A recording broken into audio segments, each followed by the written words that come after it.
And a lot of people are doing that. A lot of people are protesting in very, very meaningful ways. Some Yeah. of the law firms are capitulating. This, what is it? Skalden Alms, the ones that sound like a Nazi firm. Those guys capitulated.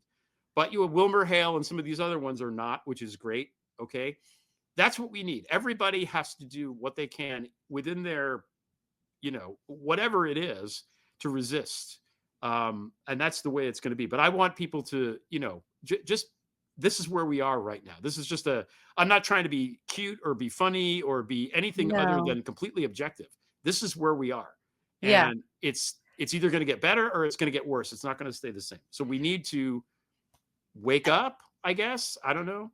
I think Everyone watching this show knows this, by the way. they all know this, all of our viewers, but I think where it gets sticky because the fear is that we're going to be so behind in coming to terms with what's going on Yeah. that we'll lose these opportunities, these Right, open exactly. any windows Exactly. we might have will be shortened, Exactly. or lessened. Yeah. And we want as much opportunity as we can to turn everything back around, or to make a choice and move forward with something, a different system, something,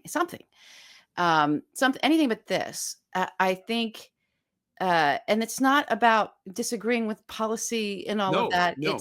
It's like, I don't think people, there is an argument to be made for how the fact that we did have a failed immigration policy. There was plenty that was put on the table. It's a wonderful bipartisan bill that actually would have, a lot of people had issue with, but it would have helped a lot of the other big issues that we really were facing and having, that was done on a bipartisan way and led by Kamala. And that all got scrapped because it took away the radicalization effect that the GOP needed for, selling their hatred and selling their fear to win the election in the last election cycle. So, but I don't think any of those people who were legitimately upset about immigration, and certainly not the majority of them, were thinking about, oh, you're talking about college professors who might be doing medical research, and who are here legally, and those folks are going to get rounded up over a free speech issue. That's very different than the violent gangs that were or the criminal, or the people who were here, so no one wants what's happening right now, except for the real hardened fascistic Nazi followers and core.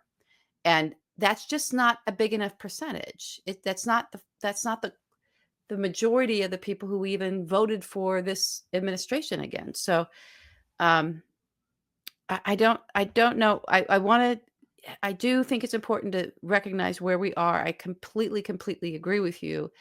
And I want to also, I don't know what, raise more alarms. I don't know. What they're depending on us to do.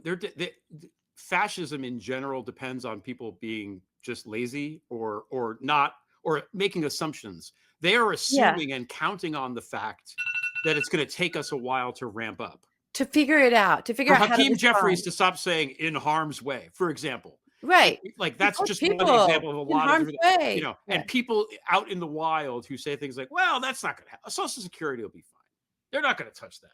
No, they're not going to touch it. They're just going to fire everyone that works there so no one can access it, which is effectively the same thing. Anyway, I forgot also, by the way, our Homeland Security Secretary making like prison porn. Oh, God. In violation of the Geneva Conventions. Oops, forgot about that on my long list of ways that we're already into fascism.